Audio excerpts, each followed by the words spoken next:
السلام عليكم ورحمة الله وبركاته. نحمده ونصلي على رسوله الكريم أما بعد. رب اشرح لي صدري ويسر لي أمري واحلل عقدة من لساني يفقه قولي. اللہ تعالیٰ فرماتا ہے اعوذ باللہ من الشیطان الرجیم بسم اللہ الرحمن الرحیم.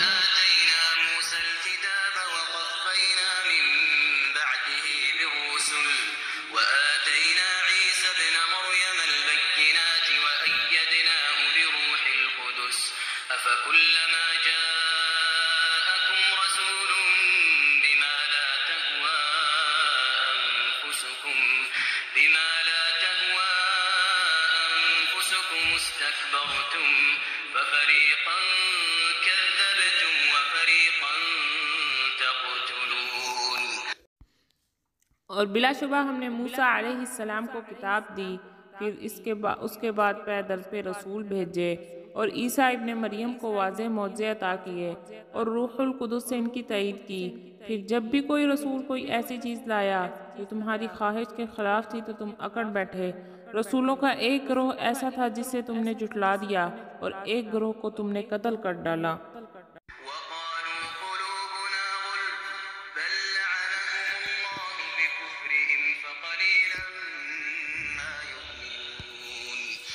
اور یہود یہ کہتے ہیں کہ ان کے دل غلافوں میں محفوظ ہیں جن میں کوئی نیا عقیدہ داخل نہیں ہو سکتا. بات یوں نہیں بلکہ اللہ نے ان کے کفر کی وجہ سے ان پر لعنت کر دی ہے، لہٰذا ان میں سے تھوڑے ہی ایمان لاتے ہیں.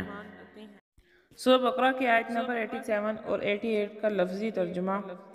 اعوذ باللہ من الشیطان الرجیم بسم اللہ الرحمن الرحیم. اور لقد البتہ تحقیق آتینا ہم نے دی موسیٰ علیہ السلام کو الکتاب کتاب وقفینا اور پے در پہ ہم بھیجے ہم نے من بعدی اس کے بعد بالرسل کئی رسول. وآتینا اور ہم نے دیے عیسیٰ ابن مریم عیسیٰ ابن مریم کو البینات واضح دلائل وَأَيَّدْنَاهُ اور ہم نے اس کو قوت دی بروح القدس روح القدس کے ساتھ.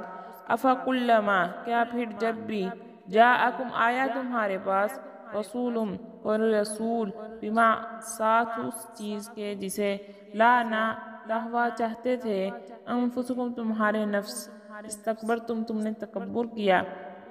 فَفَرِيقًا پھر ایک فریق کو کذبتم تم نے جھٹلایا وَفَرِيقًا اور ایک فریق کو تقتلون تم قتل کر دیتے رہے. وَقَالُوا اور انہوں نے کہا قلوبنا ہمارے دل غلف غلافوں میں ہیں بلکہ لعنہم اللہ لعنت کی ہے ان پر اللہ نے بکفرہم بوجہ ان کے کفر کے فقلیلا ما چنانچہ کم لوگ ہی یؤمنون ایمان لاتے ہیں. اللہ تعالیٰ اس آیت میں فرماتا ہے 87 میں کہ اللہ تعالیٰ نے موسیٰ علیہ السلام کو کتاب دی اور اس کے بعد پے در پہ کئی رسول بھیجے جن میں سے بعض انبیاء کا نام قرآن میں بھی ہے: ہارون، ذوالکفل، الیاس، یسع، سلیمان، عزیر، یونس، زکریا، یحییٰ اور عیسیٰ علیہ السلام جنہیں سریانی زبان میں یسوع کہتے ہیں. وآتینا عیسیٰ ابن مریم البینات اور ہم نے عیسیٰ ابن مریم کو بینات واضح دلائل دیے معجزات دیے. سیدنا عیسیٰ علیہ السلام کے معجزات کون کون سے تھے؟ اللہ کے حکم سے مردوں کو زندہ کرتے تھے، کوڑی اور اندھے کو فقط ہاتھ لگا کر تندرست کر دیتے تھے، مٹی کا پرندہ بنا کر اس میں پھونک مارتے تو وہ اڑنے لگتا، اور آپ لوگوں کو یہ بھی بتا دیتے تھے کہ وہ کیا کچھ کھا کر آئے ہیں اور کیا کچھ گھر میں چھوڑ کر آئے ہیں. اور ان تمام کاموں میں روح القدس یعنی جبرائیل علیہ السلام کی تائید آپ کے ساتھ شامل حال رہتی تھی. وَأَيَّدْنَاهُ بِرُوحِ الْقُدُسِ اور ہم نے اس کی تائید کی روح قدس کے ساتھ.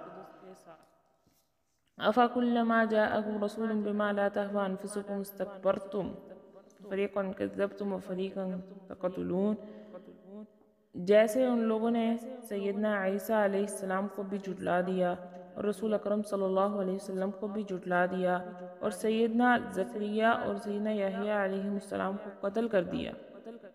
سیدنا عیسیٰ علیہ السلام کو مروات ڈالنے کے درپے ہو چکے تھے مگر اللہ تعالیٰ نے ان کو خاص مہربانی کے ساتھ انہیں اپنے پاس اٹھا لیا۔ یعنی جب بھی اللہ کا کوئی پیغمبر ان کے پاس ایسے احکام لے کر آتا جو ان کی مرضی کے خلاف ہوتے تو ان میں سے کسی کی تکذیب کر دیتے یا کسی کو قتل کر دیتے تھے۔ یہود کا قول ہے کہ وَقَالُوا قُلُوبُنَا غُلْفٌ، کہ ہمارے دل غلافوں میں ہیں۔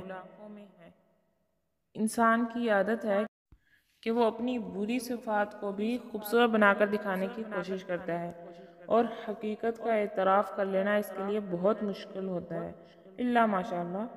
یہی حالت یہودیوں کی تھی کہ وہ دین اسلام کو برحق سمجھ لینے کے باوجود اسے قبول تو اس لیے نہیں کرتے تھے کہ اس طرح ان کا مذہبی تفوق اور اقتدار خطرے میں پڑ جاتا تھا، بلکہ چھن ہی جاتا تھا۔ مگر بظاہر اسے یوں پیش کرتے تھے کہ ہمارے عقائد اتنے مضبوط ہیں کہ وہ کوئی نیا عقیدہ قبول نہیں کر سکتے۔ اللہ تعالیٰ نے ان کے اس فریب کی کلی کھولتے ہوئے فرمایا، بات یوں نہیں بلکہ یہ اپنے کفر اور ہٹ درمی کی وجہ سے ملعون بن چکے ہیں، اور یہ اس لعنت کا اثر ہے کہ ان کے دل حق بات کو قبول نہیں کرتے۔ وَقَلِيلًا مَا يُؤْمِنُونَ، بہت کم لوگ ایمان لاتے ہیں۔ عبداللہ بن سلام اور ان کے عقیدت مندوں کی جماعت اور بعض علماء فَقَلِيلٌ مَا يُؤْمِنُونَ کا ترجمہ یہ کرتے ہیں کہ وہ اللہ کی کتاب تورات میں سے بھی بہت تھوڑی باتوں پر ایمان لاتے ہیں اور اکثر احکام کا تو انکار ہی کر دیتے ہیں۔ السلام علیکم ورحمۃ اللہ وبرکاتہ۔